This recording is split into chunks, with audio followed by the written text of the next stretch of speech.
जय हिंद दोस्तों। बड़ी खुशखबरी है जो कि सरकार के हाथ में नहीं, कुछ ऐसी खुशखबरी जो सरकार के हाथ में होती है तो उसका संदेह रहता है।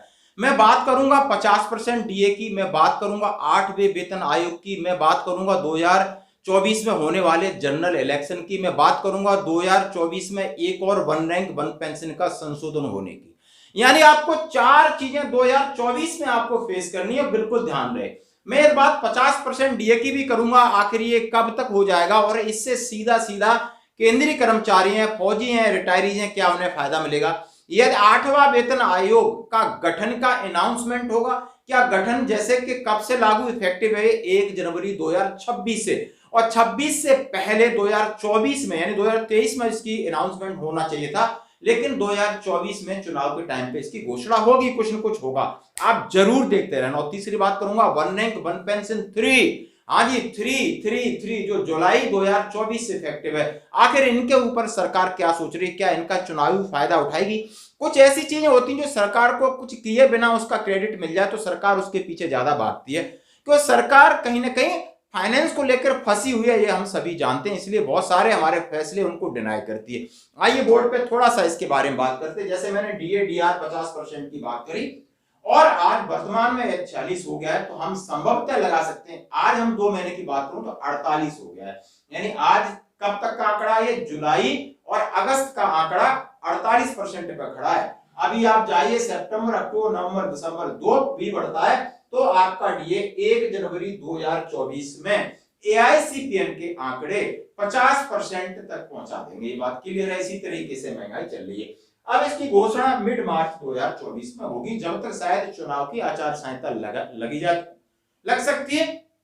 लेकिन चुनाव इससे पहले जो उनके जो भी लोग थिंक टैंक के जो सोच रहे हैं कि कर्मचारियों को किस तरह लुभाया जाए, तो अब ये उनके हाथ में नहीं, ये बढ़ेगा। तो अब इसका जो रिकमेंडेशन क्या थी, इसकी रिकमेंडेशन ये थी कि 50% डीए जैसे बढ़ता है तो 7th पे सीपीएस की रिकमेंड थी कि ऑटोमेटिक आपका पे फिक्सेशन होगा, यानी वो डीए है आपकी बेसिक पे पेंशन में मर्ज कर दिया जाएगा।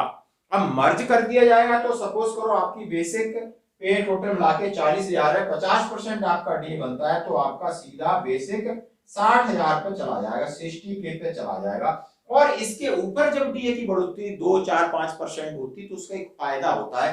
सपोज करो यदि मैं 40,000 को इसको रखूं और मैं 55% डीए जोड़ूं तो एक अलग अमाउंट आएगा, और इसको मैं मर्ज कर दूं 50% 60, फिर मैं 5% डी लगाऊं तो और उससे बढ़ा हुआ अमाउंट आएगा, जो कि एक प्रॉफिट कहलाता है दोस्तों। क्लियर है। तो 50% डीए के आपको फायदे, जैसा कि उसका एचआरए वगैरह बढ़ोतरी बहुत सारी रिकमेंडेशन थी। अब मैं बात करूंगा 8वें वेतन आयोग की, सरकार क्या सोच रही है, सरकार क्यों सोचने को मजबूर है, कि ये सरकार को नहीं पता हम आगे रहेंगे या नहीं रहेंगे, क्योंकि वो अब चुनाव में जा रही है। चुनाव से पहले वो काफी रेवड़ी बांटने की कोशिश करते हैं, जैसे कभी बांट रहे हैं, जो कि अभी स्टेट के इलेक्शन है उनमें आप देख ही रहे हो, राजस्थान है, मध्य प्रदेश है, छत्तीसगढ़ है। 8वां वेतन आयोग का जो कंपोजिशन तैयार होना था उसकी घोषणा 2023 में हो जानी चाहिए थी, जो कि पहले 2013 में हो गया था जब 2016 से लागू था। तो 2023 लगभग एंडिंग के ऊपर है, हो सकता है इसकी घोषणा हो जाए, लेकिन इसका कंपोजिशन और इसका गठन, इसकी स्टडी और इसको लेकर के 1 जनवरी 2026 में लागू है, तो कोई बात नहीं, गवर्नमेंट बड़े वादे कर सकती है, बड़ा अनाउंसमेंट कर सकती है, और वो रिस्क ले सकती है कि डीए 50% है तो घुमा फिरा के कुछ ऐसा आंकड़ा, ऐसा फिटमेंट फैक्टर लगा देगी कि आपको उसमें फायदा दूर से नजर होता आएगा, लेकिन अंदर ये सरकार किस तरह खेलती वो आप सभी जानते हो। और इन सब चीजों को हम ये बोल रहे हैं कि अमली जामा पहनाने के लिए सरकार के पास चुनाव है और 2024 में जनरल इलेक्शन है, ये होगा। अब बात करूंगा वन रैंक वन पेंशन 3 की। हाँ जी दोस्तों, 2024 जुलाई 1 जुलाई 2024 से लागू और उसका बेस ईयर 2023 है। इसके ऊपर यदि इसी सिस्टम के ऊपर, इसी बेस के ऊपर बनाती तो फिर भी कम फायदा होगा, ज्यादा फायदा होने की बिल्कुल उम्मीद नहीं है। जैसा कि इसी फायदे के लिए हम बात कर रहे हैं कि हमारा जो कि पैमाना है, जो कि बेसिक कॉन्सेप्ट है ओआरओपी का, उसमें थोड़ा बदलाव लाया जाए। जैसे मैक्सिमम और मिनिमम का एवरेज की बात है, उन्होंने कहा है कि तीनों सेनाओं में सबसे ज्यादा, उसको आप एवरेज चेंज करिए। आपको यदि देने की मंशा है, यदि आपको देने की नियत है तो आपको बदलाव करना पड़ेगा, क्योंकि आपके सामने बहुत सारे मेमोरेंडम जा चुके हैं, बहुत सारे ज्ञापन जा चुके हैं, जिसमें सीधा सीधा दिख रहा है कि आप समझ सकते हो कि लेशनायक नायक फायदा हो रहा है, हवलदार नायब सूबेदार की तो बाट लगी है। इन सब को देखते हुए सरकार के पास पूरा है कि सरकार ओआरओपी 2 की विसंगतियां भी ठीक कर सकती है। 50% डीए उसके हाथ में आ गया है और 8वां वेतन आयोग सरकार ये जरूर करेगी, आप याद रखना। धन्यवाद।